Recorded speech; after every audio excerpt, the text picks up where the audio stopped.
My name is Jerome Ferry. My cameraman is Alan Eggers.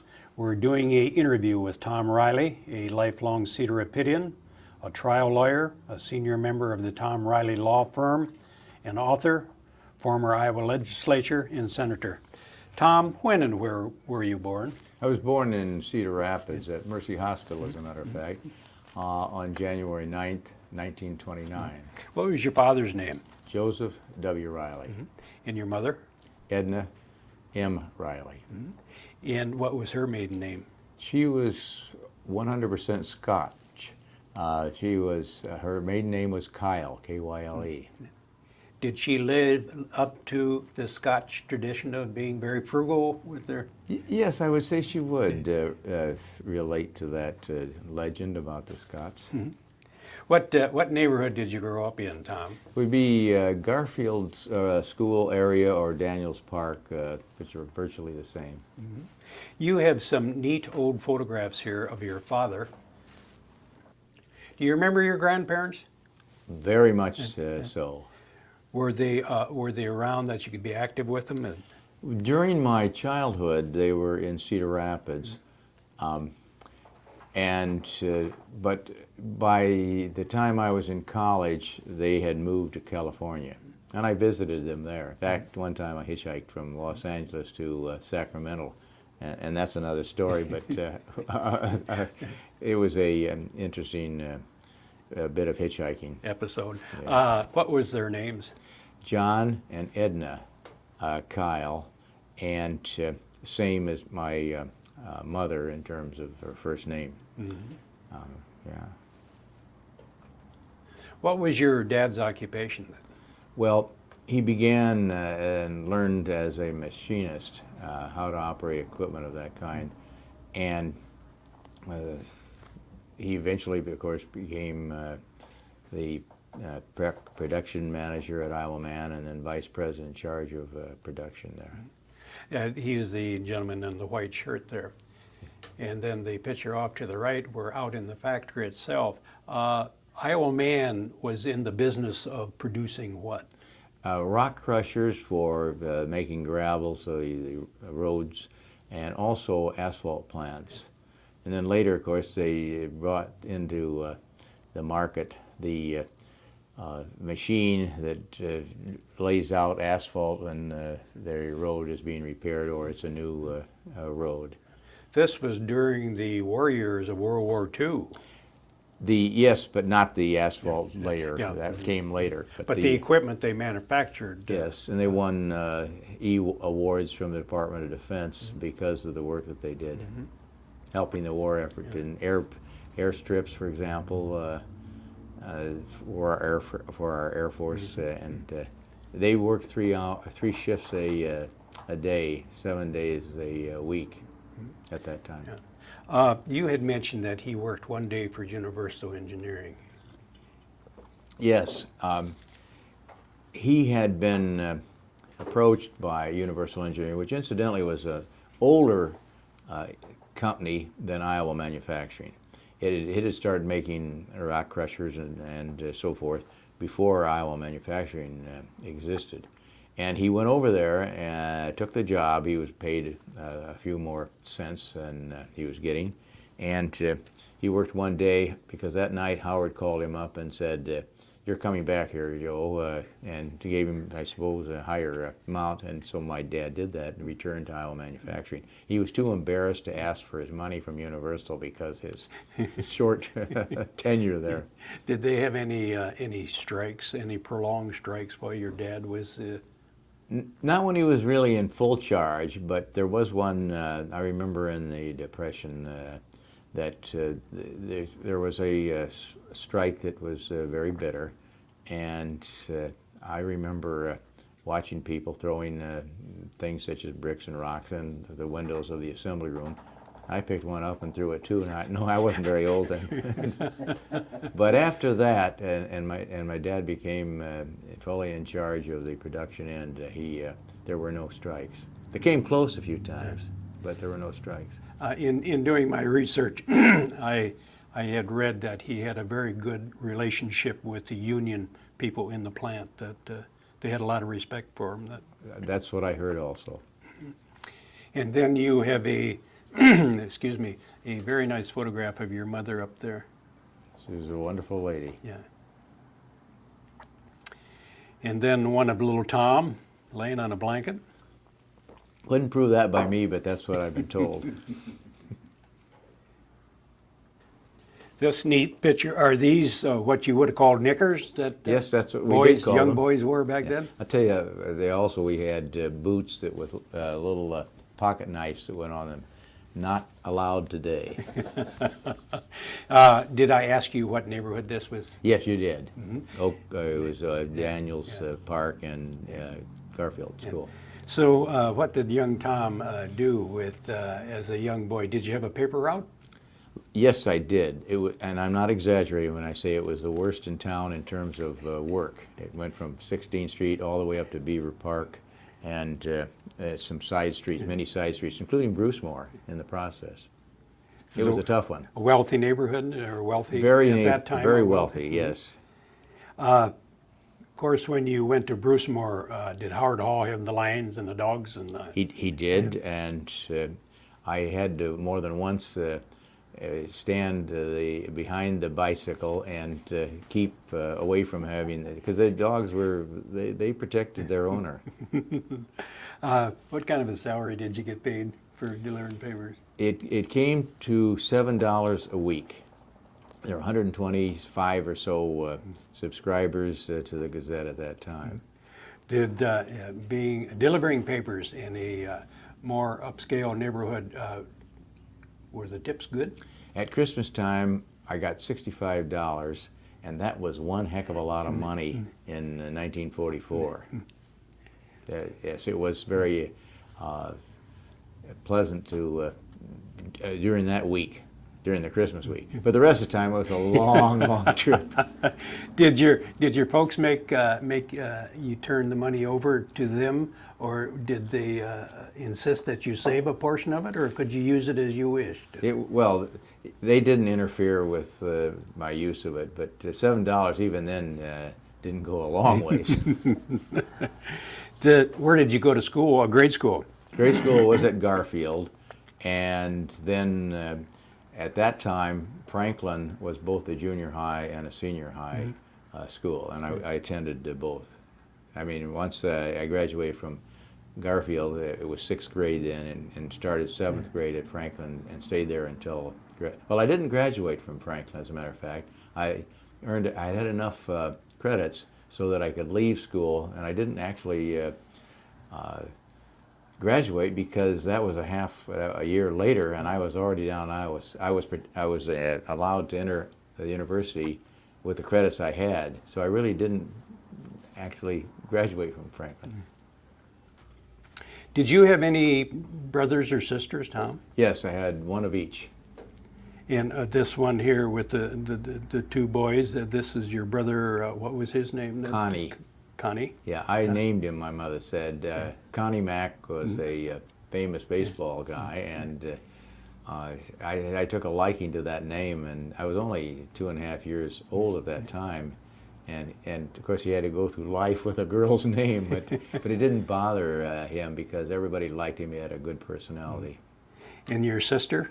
Sister Betty, Bette, and she came along about 8 to 9 years after I was born. So the relationship was different, not only because of the gender, but because of the age. But we looked after her, and that was our job that nobody put on us, but we did it anyway. We have a nice picture of it, but we'll show it later in the interview. Okay.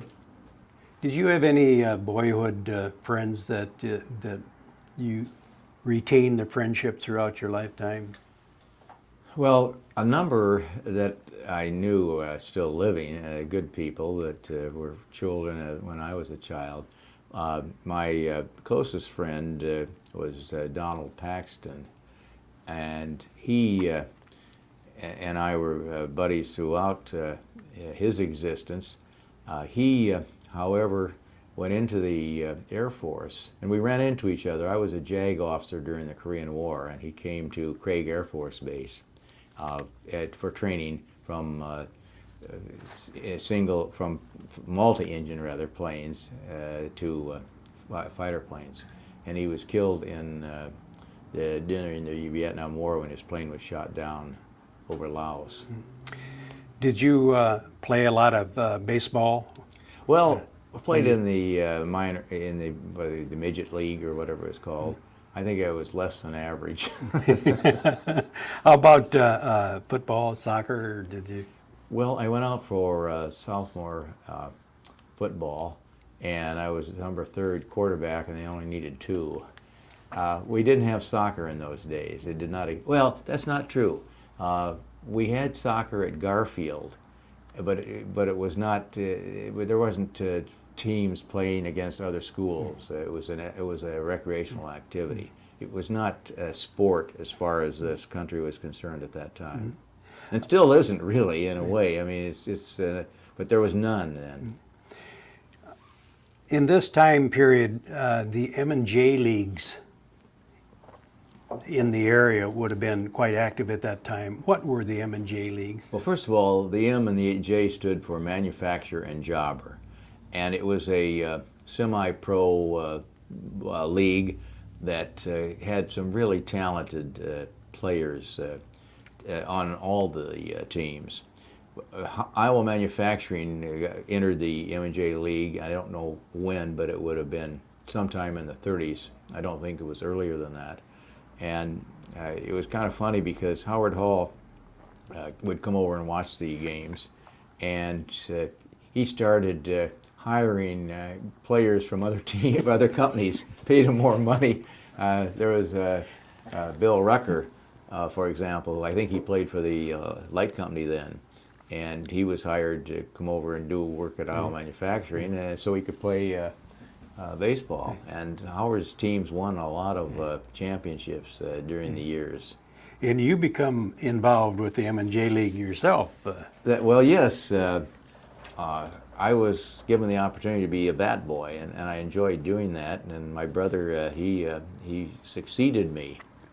It was a lot of fun, and there were some really talented people on that, on all those teams, but particularly Iowa Man's. You were talking about the tall gentleman standing directly behind you.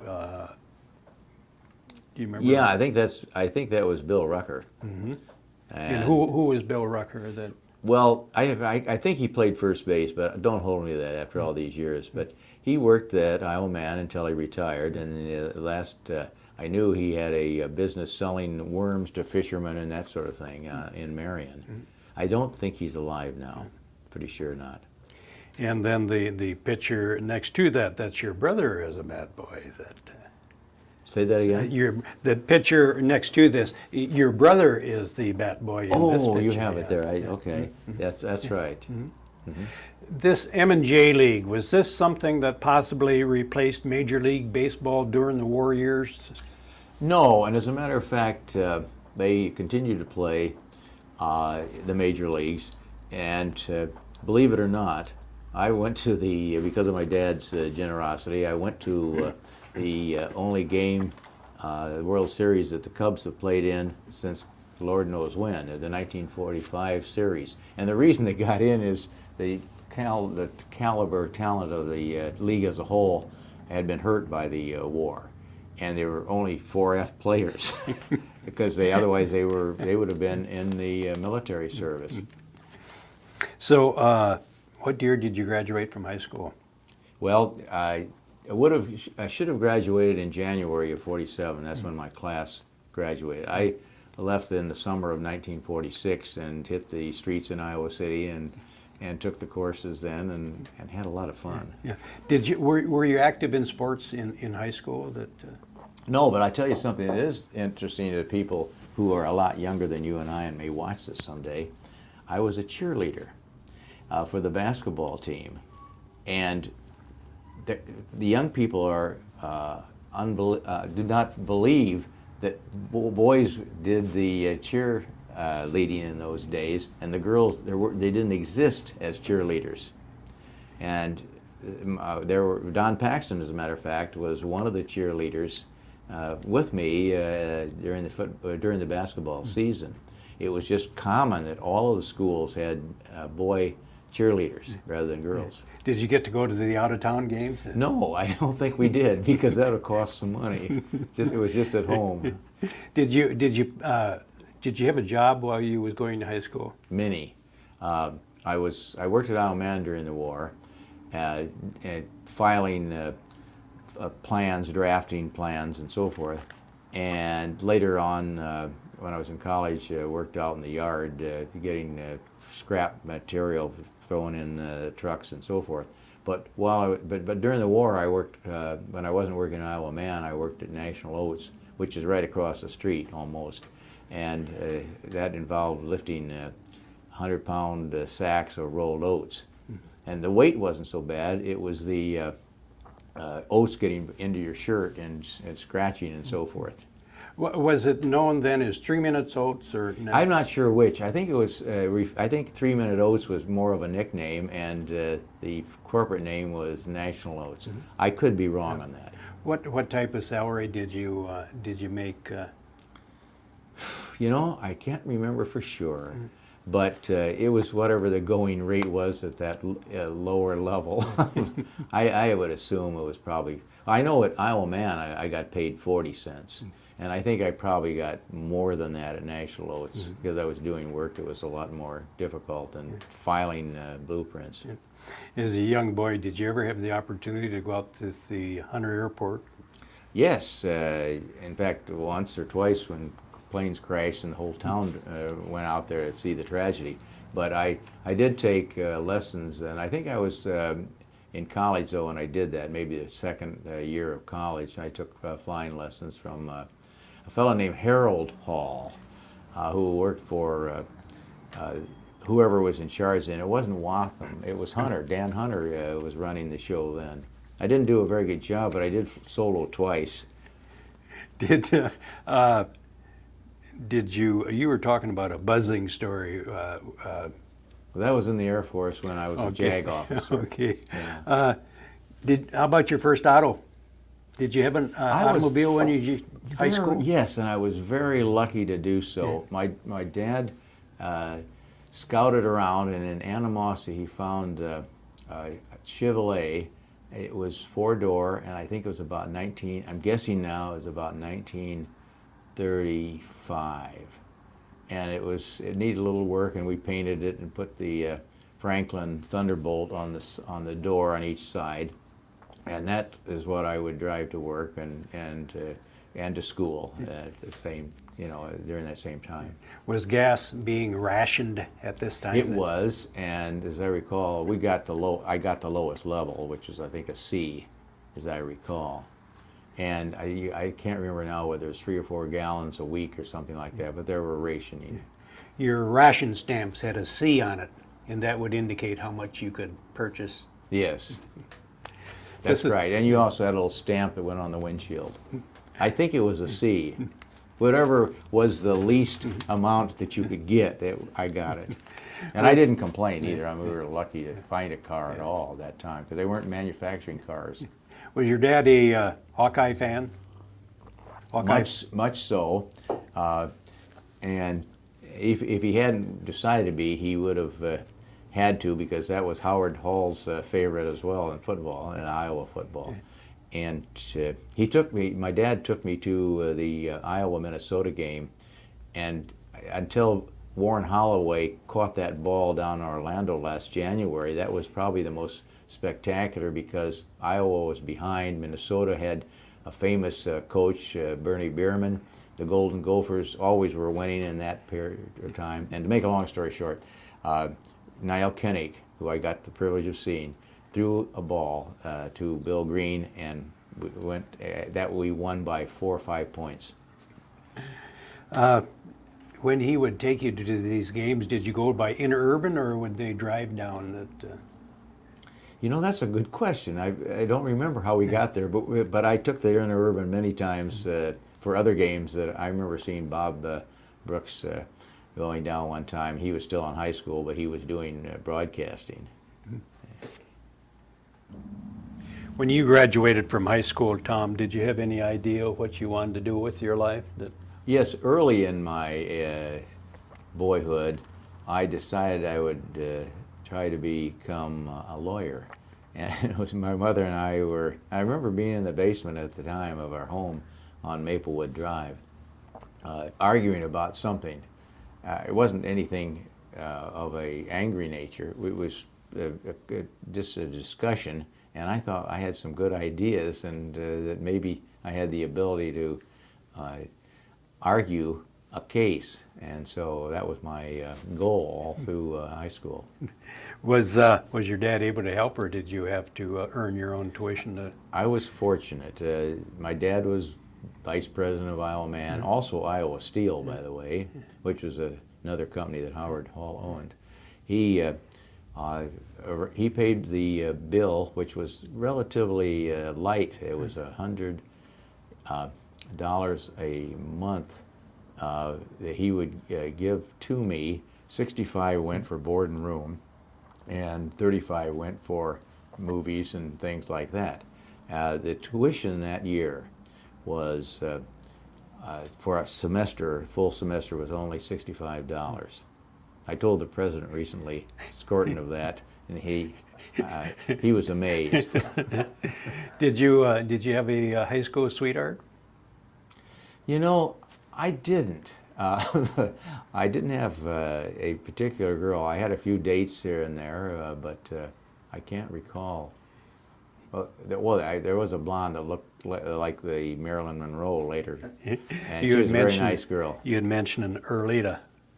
Oh, Earl? Erlinda. Well, Erlinda. yes, I dated Erlinda Whitehill, whose father was a baseball star from Cedar Rapids, and he played in the major leagues, of course. And he and his wife were friends of Babe Ruth and Babe's wife. And a fellow friend of mine, Glenn Chatham, was with me one night when we stopped by and to see, it was interesting to talk to the father and the mother. And while we were there, Mrs. Whitehill got a call from Mrs. Ruth, and Babe had cancer then and died not long afterwards. We were pretty impressed by that by that connection. Well, while we're still talking about baseball, I had meant to ask you when you were talking about being a bat boy if you had known Bill Quinby. Was he about your age? He was a year or so younger than I, and I knew him. And he was a good athlete, and he wanted that job as bat boy, and I didn't know that. And one of the players had said that Bill told Bill he could play or be the bat boy rather, but he didn't. Poor Bill didn't have a chance because my dad was second in command at Iowa Manufacturing, and I didn't know that. And I don't think my dad knew. Probably he just the word went out. Tommy would like to be a bat boy, and well, that was it. And then later Bill told me about it, and I said, well, I apologize, but I didn't know a darn thing about it. Okay, so you graduated from high school early, and then did you go right to Iowa? Yes. Into law school? And not only that, but they had a program, and I think they still do. We only had to spend 3 years in undergraduate school before we could enter a graduate school. So I went into law school in the fourth year there. And at that time frame, was there anything exciting happening on campus like there generally is on college campuses in that time period?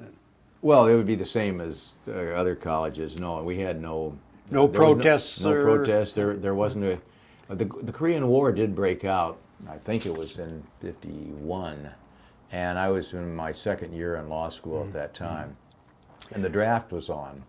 And so I had to take tests, and so did everybody else who wanted a deferment. We had to take tests that showed we were learning something, and it was an intelligence test. And you didn't have to be a Einstein, but you had to, have some intelligence. What year did you graduate from law school then? February of 1952. Entered the Air Force as a JAG officer, and I think it was October or November of that same year. Had you, where did you take your bar exam? Was it here in Cedar Rapids, or? It was in Iowa City at the law school, and now they seem to be carrying those out in Des Moines. And had you met your future wife yet? Yeah, I sure did. 1952? Actually, in 1951, she was a Delta Gamma, and I was an ATO, and we met at Don's Central Tap. What was her We name? didn't drink any milk there either. Nancy Jean Evans, and she not only was a beautiful girl, she was a freshman fraternity queen runner-up. And if What was Nancy's hometown? Where is she from? Cedar Rapids? no, Jerry, she was born in Davenport because that's where the doctor wanted it to take place. But her parents lived in Moline, and that's where she lived through high school. She would come to Iowa City, by the way, by Rock Island train from Moline or Rock Island to Iowa City, and it was cheaper, even though it was extra tuition, to go that route rather than to the University of Illinois. What was her dad's occupation? He was the president of a small company that made those wheels. I think of them wheels. They're spools rather. That wire is wound around, and they started out years ago as wood, but he manufactured steel spools that that the AT&T people and others would use. Did she have an ambition in life or was she just planning to go to college and then get married and raise a family? Well, she has an interest in literature as a probably a grade school student, and her aspiration was to be in literary English and that sort of thing. What date? Do you remember the date she got married? Oh yeah, January 21, 1952. By the way, she went through Iowa and got her degree, and then she was admitted later to the Iowa Writers Workshop, which is a very rare thing to do. It's very difficult to get in. You mentioned the fact that you got caught up in the Korean conflict by joining the Air Force. Yes. Was there any particular reason you joined the Air Force? Well, they had an openings for lawyers as JAG officers, and I thought that would be a career that would help me become more educated about trial law, because there's a lot of court martials that take place. Had you considered pursuing flying? No, in the Air Force? No, that wasn't. I wasn't really qualified for that. I'd have to go through basic training and all. The training you took at Hunter Airport wasn't been sufficient. No, it certainly wouldn't. But as a lawyer, and I did practice with a Simmons, Prine, Albright, Elwood, Neff firm, no longer Neff's name on there today, but I practiced law for a short period of time, waiting for the commission to come from the president, which of course he did without knowing who I was or caring, I'm sure.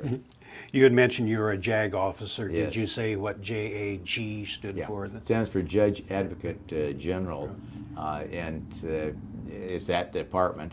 And you have to be a lawyer admitted in some state in order to be a JAG officer. What was the responsibilities of a JAG officer in the military? Well, there were basically two.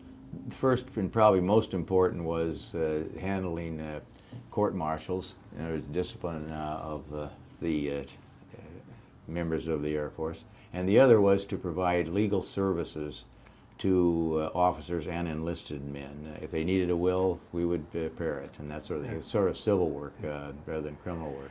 Did you get involved in quite a few AWOLs? Yes, quite a few, and modestly, I can say that the record was that no, and there were many enlisted men that I defended in court martials, and none of them were found guilty of desertion.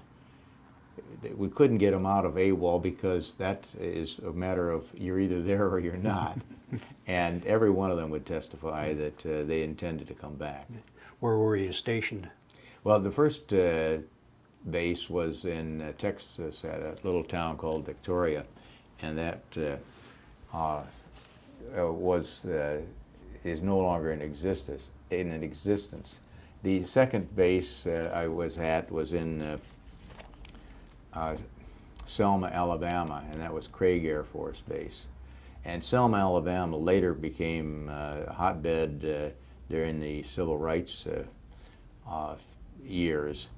And during in fact, when we went into Selma the first day and we went to a store and saw two for drinking fountains, one that said white and the other that said colored, about 10 feet apart, that really made an impression.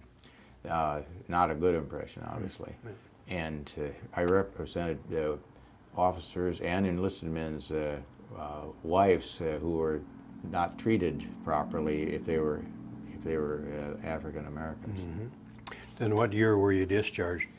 Got out in November of 1954. And by the way, I have some distinction in the Air Force, and that is, during my 2 years, I never fired a weapon, even in the training area.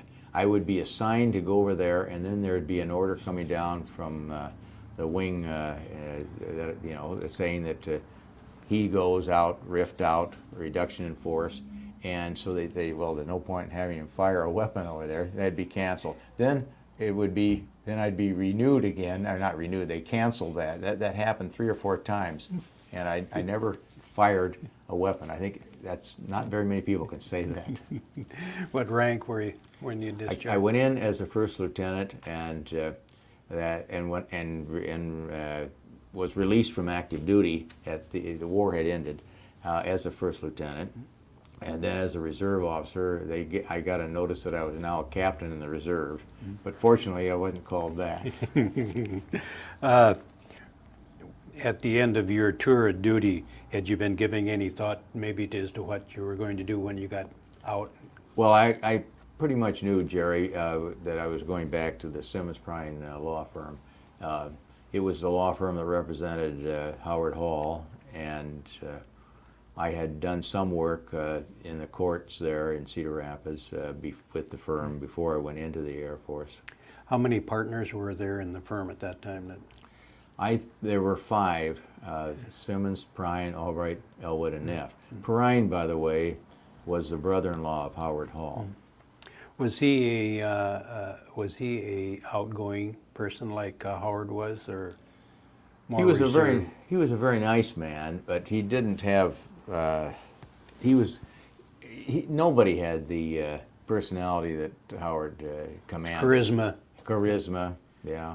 He was a remarkable guy. I mean, and he came from, as everybody probably knows, a little town, Onslow, in Jones County. Yeah. Had Howard approached you as far as coming to the law firm? Well, he encouraged me, and he and Margaret did not have children, and he often took us to events like Clyde Beatty Circus. He knew Clyde Beatty. Nobody today knows who Clyde Beatty is, but he was the lion tamer of the century, really. And I remember him taking us in the summertime on rides with Margaret to get a malted milk somewhere. You know, very well. At any rate, Beale wasn't that kind of guy. Yeah. Okay. Were the partners? Were they willing to help the new kid on the block because of the age difference, or did you have to kind of make your own? Well, actually, they were always, helpful. But there was a younger non-lawyer, I misspoke, non-partner rather, Ed Hartman, who later became general counsel for the Iowa Illinois Gas and Electric, and so forth. He was a bright student in law school, and he had been in the FBI for a couple of years before he became a partner there, and he taught us a lot. I say taught us. There was Bob Tilden and John Carpenter. Both of them retired from the Simmons firm now. Who was your favorite partner? Well, who do you think Doc most Albright. respect for? I worked with Doc Albright and had great admiration for him. Bill Elwood was another partner that had a lot of class. And Haven Simmons now. I didn't work with him very often because he was representing clients of a different order than I was. I was doing trial work and he was doing business law. In fact, well, he was a fine gentleman, married in Ely. And one of the things that I don't think people know today, and that is that there is a group of citizens in town whose grandparents wisely bought land in Louisiana because there was a lot of timber there. And after they got rid of all the timber from the many hundreds of acres of ground, they then went to raising cows and so forth. And they made a lot of money in that. So that's the second thing. Then they found out that there was oil under the land. And they're still making money on it today. And we have a section, I said we, because I shouldn't say that I'm no longer part of that law firm, but the firm has a department that deals with oil and gas law in Iowa. So that's I think it's kind of interesting. 1959, I think you told me that you become president of the Linn County Mental Health Yes. Association. Yes. One of the interesting things that occurred when I was president of the Linn County Mental Health Association was when I attended the national conference in Kansas City at the Muehlebach Towers, which was torn down about 4 years ago. While I was there, I heard that Harry Truman was going to be at a reception, and it was a limited reception. Not everybody was invited because they couldn't hold the room wouldn't have accommodated everyone. And so Westy Ralston, who was a friend of mine and a member of the Directors League and so forth. Anyway, he and I decided to crash it. But somehow we got separated. I don't remember how that happened. And I was standing in front of the elevator at about the 5th floor, and the towers were probably 20 feet high, or 20 stories high or whatever. And the elevator opened, and here's Harry and Bess Truman. Bess started to get out, like a lot of people do, and they think they've come to the floor. They're not thinking about looking up there and so forth. Harry didn't move us an inch and just said, we're already there, or we're not there, Ma. We're not there, Ma. And so she realized that, got back on, I got on, and so the doors closed, and the three of us are together. Well, I wanted to get his autograph, and so I asked him if I could have his autograph. The problem was I didn't have any paper, but I did have a picture of Pammy, Peter, and Lisa, and so on the back of it, he signed, good luck, Harry Truman, and I stuck it in there and felt pretty good about that. You want me to tell you what happened later in the evening? Go ahead. When I finally did run into Westy, I told him, what happened and so forth. Oh, I left out something that I think is important. When we got to the top floor of the Muehlebach Towers, I opened the, accommodated Mr. and Mrs. President and so forth, and then I got a foot ahead of them and walked into the large area where the guests were, and then in a loud voice, official, I said, "Ladies and gentlemen, the President of the United States." And so they thought I was part of the group. It was a lot of fun. Well, anyway, I told Westy about that. And there were a lot of people there, by the way, famous people like Virginia Graham and Adlai Stevenson was there at this reception.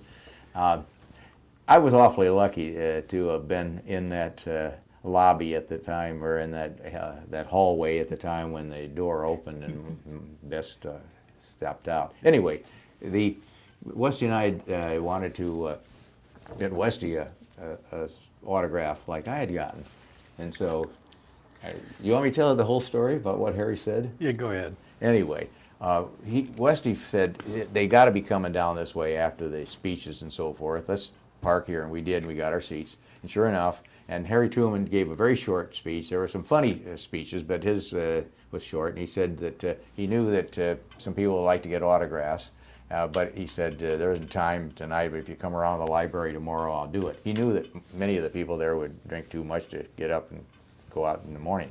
Anyway, he started down the place, the direction we thought he would, and Westy had this little notepad, and he was prepared, and unlike I in the elevator, and he said, as the president came by, he said, Mr. President, oh, I shouldn't bother you now, thinking that the president would then, sign it.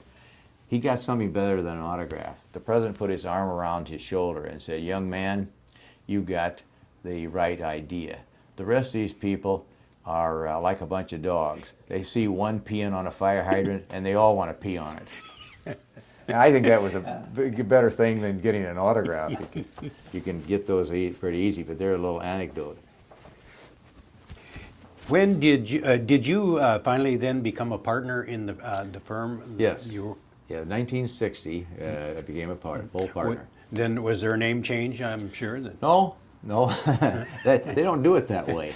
The firm stays the same usually. Now, if once in a while there are exceptions, but that firm has been Simmons, Bryan, Albright, and Elwood for many, many years, and before that, the last lawyer's name was Neff, and he voluntarily retired, or he didn't retire from the practice, but he left the firm.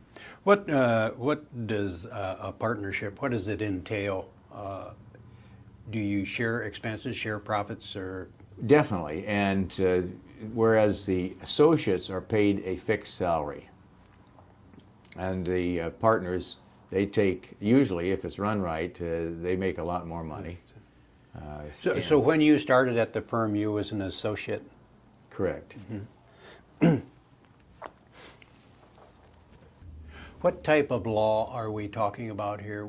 Trial law or? Yes, and civil, because you couldn't, there's obviously criminal trials and civil trials. Civil meaning that it doesn't involve a criminal penalty of any kind on the defendant's part. Civil law consists of just what it's business law in a sense, and then within that there's categories of property, accidents or motor vehicles, personal injury, as I should have said. There's a lot of areas of the law, and at the Simmons firm, I did the trial work involving civil matters. The firm represented a number of insurance companies, and then they had liability obligations if there was a accident, and we defended at that time. In other words, and there were other lawyers besides myself that did that. I mentioned Bob Tilden and John Carpenter earlier. Was this something that you had decided you wanted to specialize in, or did it just work out that way? Well, both. In other words, I wanted to be a trial lawyer, and I preferred, well, I did some criminal work, as a matter of fact. I had a pretty good record, if I may say so. I represented several people who shot or killed a person, and they were acquitted.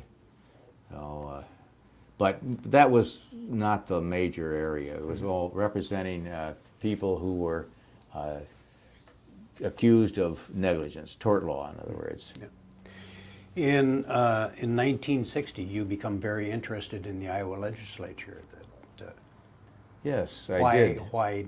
Well, one of my classmates in law school, Frank Martin, had run. He was Dave McGuire's partner. Dave McGuire was city attorney for Cedar Rapids for, I think, 30 or 40 years after that. He did a good job in his first year as a House of Representative, member of the House of Representatives, and he died suddenly of a heart attack at work. He was found lying with his head on the desk. He was in his 20s. I felt very badly about that, and he had done such a good job, and I thought, well, maybe I can take his place, and I did in 1960. Was there any particular thing that you could become very involved in, or you could take credit for while you was? Yes, the issue then was reapportionment, and most of the members of my party, it was Republican Party at that time, were not in favor of reapportionment. What reapportionment involved was a effort to provide every man every vote. In other words, you get the same number of people voting for a representative in every district, but that didn't exist. As an example, two counties, Adams and Taylor County in southwest Iowa, had one senator and two representatives, whereas Linn County got only the same number with a population of 125,000, and Des Moines, 250,000 people were represented by the same number of people as 17 or 14,000. I don't remember exactly. It was either 14 or 17,000 people in those two counties. And there were a lot of other examples. That was the worst example. Yeah. Wasn't you very active in a discrimination bill that was? Yes, that was one of my most important legislative endeavors. And in 1963, I introduced a bill, and it was too comprehensive to suit the Republican majority at that point in time. But we did get a bill passed that didn't go as far as it should have, but at least it was a step forward, and it made it a criminal act to refuse to hire a person based on race, religion, national origin, that sort of thing. And it was only in existence for 2 years, but it was the first bill that passed the Iowa legislature on civil rights since the Civil War. Also, you were involved with the Fair Employment. Yeah, that's the bill I'm talking about. Okay. In other words, Yeah. I started out with a comprehensive bill, cover everything, theaters, hotels, restaurants, and so forth, and employment. But that didn't happen until 2 years later, in 1965, when the majority changed from Republican to Democrat. The bill that I got through was one which was limited to discrimination in employment. Mm-hmm. So how many years did you spend in the legislature? I have a total of 12 years, 4 in the House of Representatives and 8 in the Iowa Senate. Mm-hmm. What did it cost you to run for office at that time? When I ran for the House of Representatives in 1960, we spent less than $1,000. And now, it's $150,000 or more. It just boggles the mind. What was the firm's feelings on this? You taking off for this amount of time? I don't know, but I'd say this: they were very tolerant, and nobody, criticized me for doing it. And of course, they could have said, "Look, Tom, we need you full time, and if we don't have you full time, then you're going to have to go someplace else." Yeah. Never anything like that occurred. They were very understanding.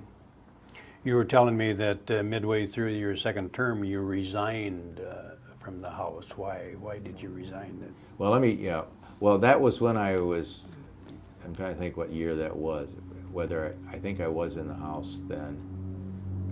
No, I was in the Senate. It was in 1968, and I had 2 years left on the term, but I ran for Congress, and I thought it would be better not to take advantage of the situation that there'd be a second election if I won, and so I resigned from that term and then ran for Congress. Yeah.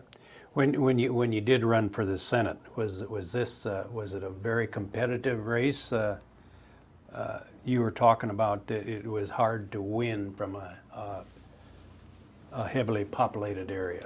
Well, I think probably what you're referring to is in 1964, I could predict or see that the Republicans were going to have a difficult time with the death of the assassination of President Kennedy in 1963, and with Barry Goldwater, who was the choice of the party for president.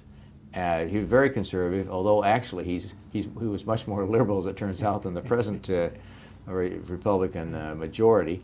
And we had a very difficult race that year.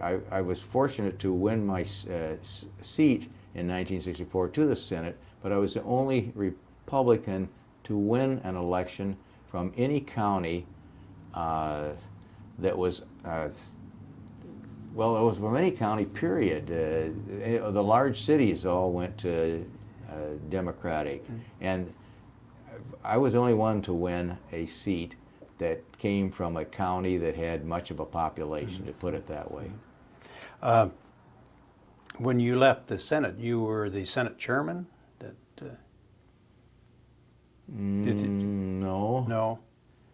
I may have made my notes wrong, but I think you did say that you, at some point in time you resigned to run against Culver. Yeah, that's what I'm talking about, 1968. In other words, I resigned so they could elect a replacement if I were to Okay. win. Yeah, that's what we're talking about. And then when did you finally return to law practice? In 1974, I think was my last year. That's 14 years from 1960, but I did resign from the Senate for 2 years in order to avoid the possibility of, and it would have saved the taxpayers some money. However, it didn't make much difference in the outcome. You returned to the Simmons Perrine law Well, firm. I was there all that time. I just took a leave of absence when I was campaigning. Did you, do lawyers have to have continuing education like doctors do to Yes, keep up on they that? have. That was not always the case. The advent of that type of education, I'm guessing it was it began around 1980. In 1980, was that about the time you opened your own? Well, as a matter of fact, it was, yes. And where did you open office, or where did you set up shop? Right where you're sitting now. as a matter On of fact. First Avenue, Yes. 40. 4040 First Avenue. And my secretary at that time, gee, I remember a mental block all of a sudden. At any rate, she was the one that got our telephone to be close to the address, 363 4040. And that was very clever of her. Eunice Richmond. Old age is a terrible thing. Was there any partners at this time, or were you the own? I was the boss. You was the boss. I hired my son and his buddy, Todd Becker, and I had hired them in June because they graduated from law school, but I didn't resign until September 1st. So I had to put them someplace. Dave Lingy had some room in the mortuary area, and they worked right outside of that. Did you have any paralegals at that time, or? Yes, I did. The paralegal I had at the Simmons firm came to the firm with me, as did Michelle Askren, who was the secretary and legal assistant as well in due course. And so what was your first big case of the Tom Riley Law Firm?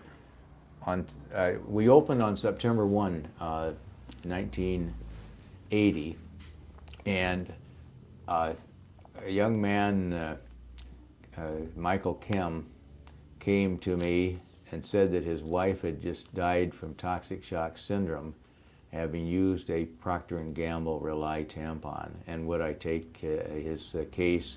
He had 2 small children, one only 3 months old and the other 2 years old, and I didn't know anything about toxic shock syndrome, but nobody else did either.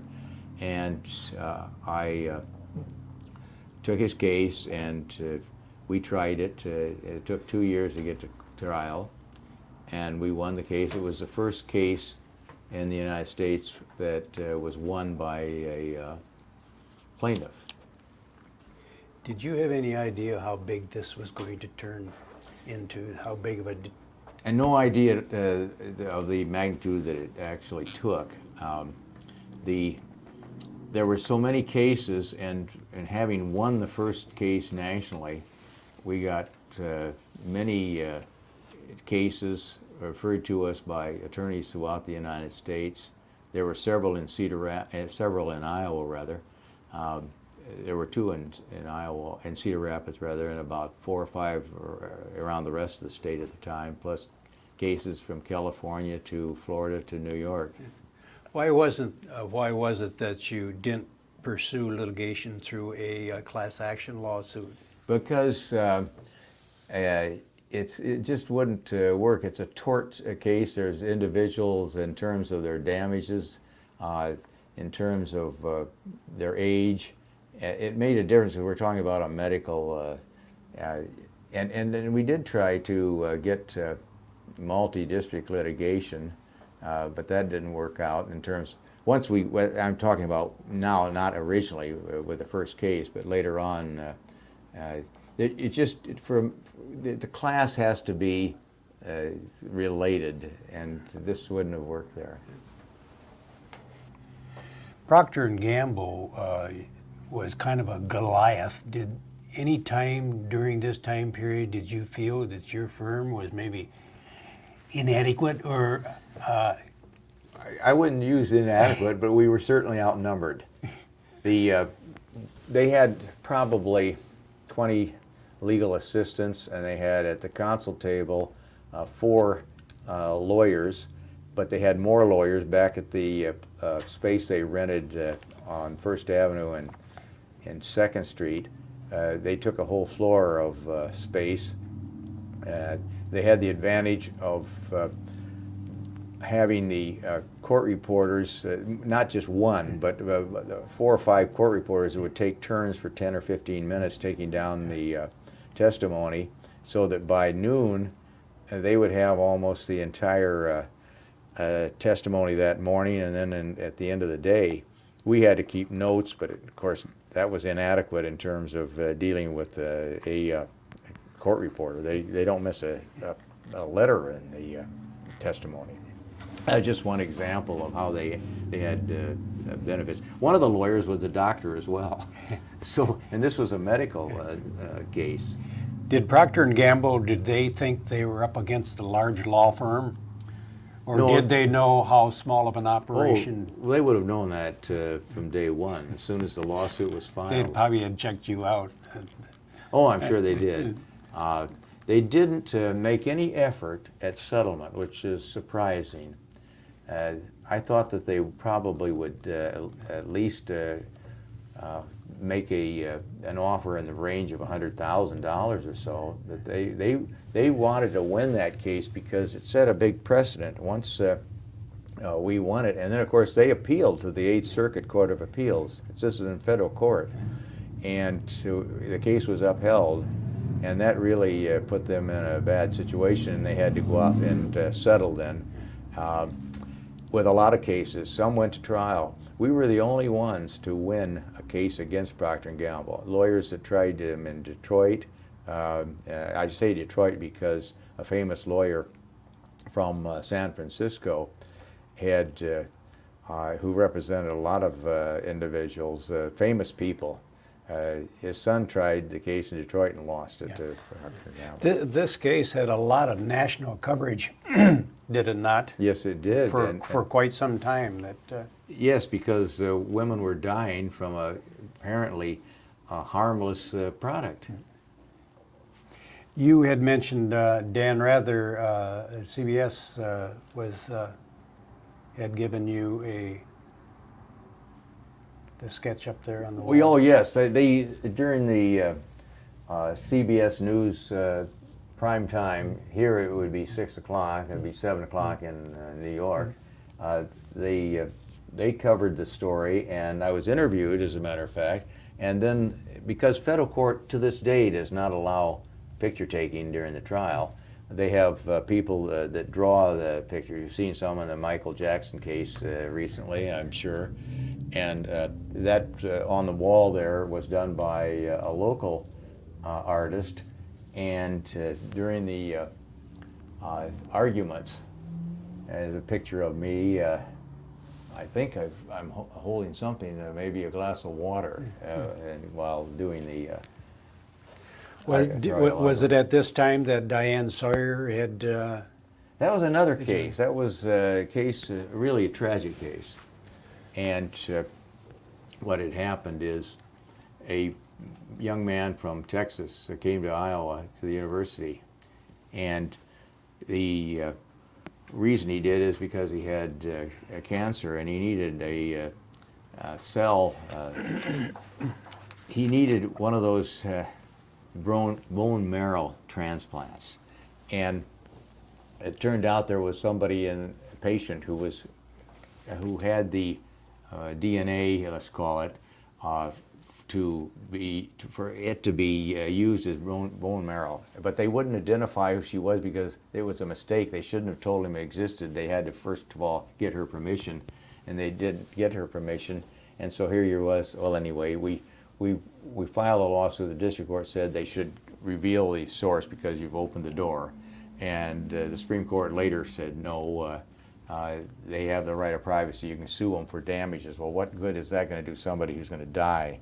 Which all of it did happen. But before it happened, and after we won the first round, the CBS Morning News with Diane Sawyer contacted me and arranged to bring my wife Nan and myself to New York by the airplane, put us up on Central Park South in the Essex Hotel, had a chauffeur pick us up and drive us to the station, and then we waited in the green room, and then I spent about 10 minutes or so with a lawyer, Arthur Kaplan, who was an ethics expert. And every now and then you watch from CNN particularly, they get Arthur Kaplan to discuss the ethics of it.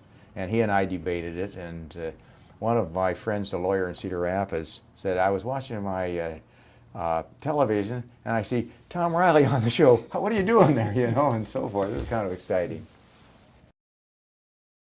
Tom, you were instrumental in helping Linn Brady obtain judgeship. That's correct. The first woman to be judge in Linn County, and probably the second in the country. I don't mean the country, I mean the state of Iowa. What happened is when I was in the legislature, Governor Ray asked me to get a person who would fill a slot that was going to open up because of some changes in the judicial district and so forth. To make a long story short, I was unable to find anybody that had any ability as a lawyer to take that position. And I was about to give up when one day one of the partners reminded me that the Bar Association meeting was going to be held in a few minutes, and I had some work to do and was going to skip it. But he said, well, Dean Ladd, rather, my dean is speaking, so I owe it to him. So I went over there, and while I was there, I saw Linn Brady, who I'd known briefly, and she was, and I'd looked through the yellow pages, and her name wasn't in it because she was a city attorney, and they don't pay to put their names in there, you know. And so I went over and asked her, I said, when this is over, you want to come and talk to me about something that might be of interest? And she said yes, and she came over after the Bar Association meeting, and I said, how would you like to be a judge? And without going into the details of how that would happen, she said yes, and so I called the administrative assistant for Bob Ray, and I said, well, I've got your candidate. I didn't say her or anything. I just said that because I was having some fun with him. And he said, what's his name? And I said, it isn't a his. And he went through the window with excitement because it hadn't occurred to him that I might find a woman who would be interested. But he knew the governor would love to appoint. Politically, it was a smart move, and so he really got hold of a whoopee, and she was the next day the judge. What picture are we looking at here, Tom? Well, that's a meeting of the Teamsters Union, the central part of the National Teamster Organization, and I'm speaking to all of the business agents and the head of the union, Jimmy Hoffa. He's there with his legislative counsel, who later died in a fire in a restaurant down in Alabama. But at any rate, I was speaking about the need to get the fair representation in the legislature, and he listened to my speech. I was the only non-Teamster there, other than the photographer, Les Burianic. Who was Jimmy Hoffa? Jimmy Hoffa, he was the president of the Teamsters Union. And he was quite a controversial figure over the years. He had a lot of run-ins with Congress and Bobby Kennedy, you remember? Mm-hmm. Tom, I am sure you had the opportunity to meet quite a few presidents. Just how many did you meet, and who was your some of the favorite that stuck out in your mind? Well, there's 7 or 8. I'd have to count them and make a list because there were quite a few. We're looking at who here? That's, of course, President and former General Dwight Eisenhower. And that was at Gettysburg. I was invited to a meeting with the president. He was out of office and he'd served 2 terms. His wife, Mamie, was there. We had lunch together and discussed issues, and there were about 10 or 15 other this was young Republican legislators from around the country. And this one here? Yeah, that's a picture with former Vice President Nixon and later to be President Nixon. Ran into him by accident at the United States Capitol in Washington, and I asked if he'd mind having his picture taken with me, and that I was a Republican in the legislature at the time, and he of course accommodated me as he would anyone else. Just as the security guard who was using my camera to take the picture, just before he snapped the picture, I felt Mr. Nixon reach up on his toes and gain a couple of inches in the process. I've told a lot of people that, and they got a kick out of hearing it. And it is true. If there ever was a tricky dicky act, that qualifies. And you can lead into that. Is the camera running? Yeah. Okay. That picture is with Ronald Reagan. He was not a candidate for office at that time, as I recall. I think it was before he became governor, but at least it was before he became president. And he was in Cedar Rapids. He was obviously trying to drum up support for himself. And you'll notice that after meeting him and having a photograph taken with him down at the Coliseum, later I got the photograph that you're seeing now with the inscription on it by him. So obviously he was thinking politics at that point. Mm-hmm. And President Carter, did you have the opportunity to meet him? No, he's the only president since Eisenhower that I haven't had contact with of any kind. Yeah. I've been in the Oval Office in the White House with Jerry Ford, and recently with former President Clinton with some lawyers at a meeting in Des Moines a few years ago.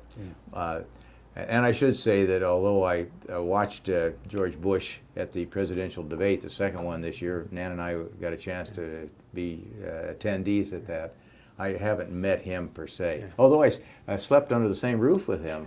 We were over in Des Moines for some reason or other, and when he was campaigning, he spent the night there at the same motel, so some qualification. Did you have the opportunity to meet his dad, the elder George? Oh yes, and a fine man he was. He was I was the president of the Governor's Commission on the United Nations, and he was there at a meeting in New York City, and Nan and I saw him standing all alone, so we went over and talked to him. I was a Republican then. I'm a Democrat now, but we had a nice conversation. He was a very pleasant fellow. I have a high respect for him and the way he spoke. He doesn't have that arrogance that I see in his son. Politics aside, who impressed you the most just as a person? Boy, there are a lot of important. Which president impressed you the? Oh, which president? Yes, outside of politics. Outside of politics. Down to earth. Well, I suppose Kennedy, because of his charisma. And of course, I suppose I'm influenced by the fact that during the Cuban Missile Crisis, we came perilously close to a catastrophe. And he managed to get us out of that, and that was important. And the poor man was assassinated. Last fall, his daughter, an only member of the family left, had lunch at our house. And Caroline? Caroline, yes. And she's a lovely person. That president and his wife, both of them deceased, could be very proud of her. Is this Eleanor Roosevelt in this photo. Yes, it is, and it is a picture. 1955. Correct. It was a picture taken by a Gazette photographer, and the young lady right there is my sister Betty. That's Demi Batten's child. What occasion was this? Was this some kind of a function that was? Whatever it says there, I've forgotten why Eleanor a banquet Roosevelt for was there. Eleanor. Well, it says it was. They were greeted by representatives of the Cedar Rapids United Nations group. Was your sister Betty? Was she interested in politics? Well, not as much as obviously I as a candidate, but she did help out in campaigns and came through whenever needed. Just keep it short, Tom. Tom, you wrote quite a few books, several books in your lifetime. Yeah, and there are several other than those, but those are the ones that are most, I think, effective and worthwhile. Yeah. The Price of Life is your story of the toxic shock syndrome. Right, that Kim case we had that we discussed earlier. I read the book and I found it very, very interesting. Well, the New York Times book reviews included a full-page advertisement of it. Not advertisement, we didn't buy it, I mean the review, and it's a little unusual to have that happen. And the center book there, is this something that you put out annually, or? Yes, the West Publishing Company, which is the largest publishing house for lawyers, asked me to write a book on Iowa trial law, and that was about '97, as I recall. And each year I have to update it for them, and then it's sold to lawyers in Iowa. And the one next to it was I was asked by Prentice Hall, a publishing house, to write a book on punitive damages, and that was sold nationally by Prentice Hall. Did you ever get involved in teaching law, Tom? Yes, I had the privilege of teaching trial law at the University of Iowa College of Law for 2 semesters. Enjoyed it, and someday maybe I'll ask them to let me do it again. Go back. Did you ever consider maybe going out to Kirkwood in your after you retire to teach law? Maybe? No, but I would enjoy it. I hadn't thought of it, but that's not a bad idea. Let's talk about your law firm today, Tom. How many partners? There are 6 others, as I recall, and myself. Mm-hmm. That's not all the lawyers in the firm, but those are the partners. Mm-hmm. Associates, how many? Big pardon? Do you have any associates Well, at the present I time? think right now we have a total of 11 lawyers, so there would be 5 associates, if I'm right, or 4, because I may be the 7th one. Paralegals? One for every lawyer, approximately.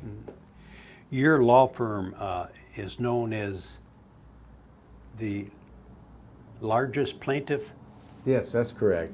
firm? We specialize in representing plaintiffs, people who have been injured through negligence, either in the form of products that are not safe, vehicles and so forth that are driven improperly and all.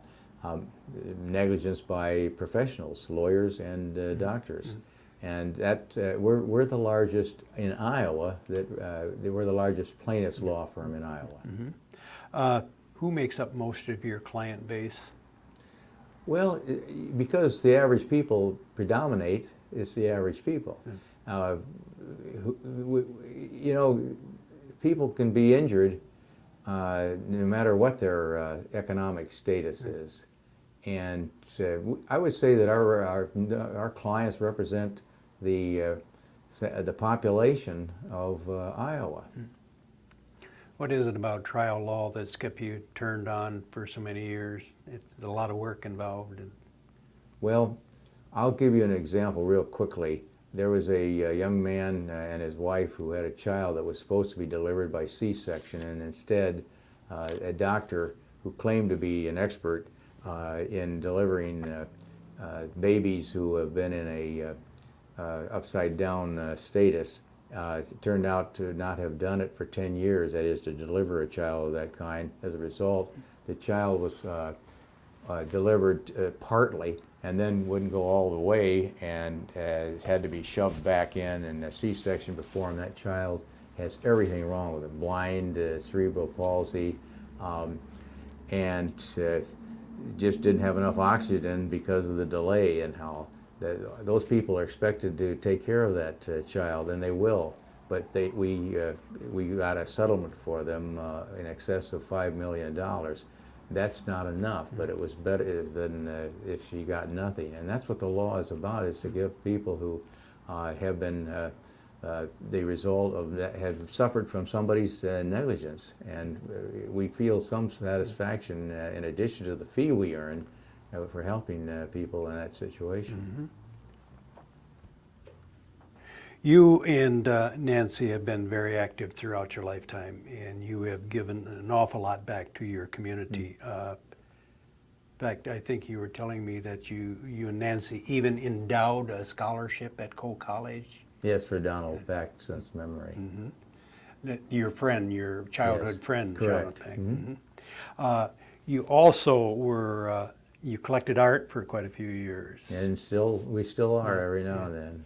And I think the last time I was at the Art Museum, there was a collection there of Roman antiquities. Yes. Yes, that's true.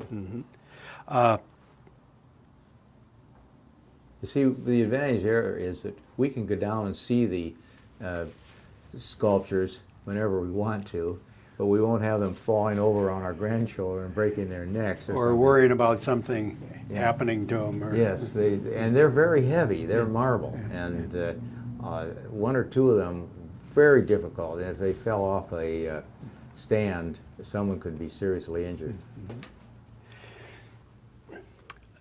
Also up there is a family picture. This was taken some years ago. That Good-looking kids, aren't yeah. they? What's their names? Well, of course, the oldest is Pammy, and the only child who's a boy is Peter there, and then Lisa, Martha, Sarah, and Heather. Heather is how old now? She wouldn't want me to tell you that. I think she's about 40, 41 now. And what are they doing today? Well, Pammy is with her husband and two children out in Alameda, California. She's doing some voluntary school work because they're really hurting for teachers and money to pay them. Peter is a partner in the law firm, and Lisa works for the law firm doing the accounting work. Marty is an art teacher at Viola Gibson grade school, and Sarah is a partner in the law firm here, and Heather is an art teacher at Garfield, where I attended, along with another school, and I think it's Truman, but I'm not sure. How many grandchildren, Tom? 14. And who belongs to who? Well, I'm going to start with the oldest child, Okay. and the Pammy's children are Bobby and Will. Peter's child is Megan. Lisa's children are Parker, Tyler, and Caitlin. Marty's children are John and Hannah, and Heather's children are Tommy, Joey, and Jack. Very nice. Tom, unless you have any other memories to share with us, the Carl and Mary Kaler History Center, the Linn County Historical Society, would like to thank you very much for sharing your memories with us. I could bore you with another 4 hours if you needed it. And I'm sure it'd be interesting as the first two. By the way, and I don't know how that happened, but I overlooked Sarah's children, who are delightful as their cousins, Patrick, Ryan, and Molly. Molly, by the way, is Molly Brown, and her father is Charlie Brown, and her grandmother on her father's side is Sweet Georgia Brown. Not sweet, but she's Georgia Brown. That's kind of unusual, and maybe that's why I got carried away without they're being included. One other thing, Jerry, and that is that I mentioned Jimmy Hoffa, and I just assumed that everybody in the world knows who Jimmy Hoffa is. But of course, probably half the population of the United States has not heard of him. He was murdered by someone close to him. He had served time in federal prison for federal law violations involving labor organizations, but he was very effective for his Teamster membership. And I believe, but I'm not certain of this, that when I gave my little talk about reapportionment to the Teamsters and he was there, I believe he had already served time and had gotten his position as head of the union back. But he was colorful, and there's speculation today as to where his body was buried. Some think I think it's a stadium where the New York Giants play, they say in the end zone. But to this moment, which is June 30th, 2005, his body has not been recovered. Once again, Tom, the History Center would like to thank you very much for sharing your memories with us. Well, the thankness should come from me, because you're doing something for my family, members of whom have not yet been born, that will appreciate what you're doing in this project. And that same goes for you, Alan. Thank you.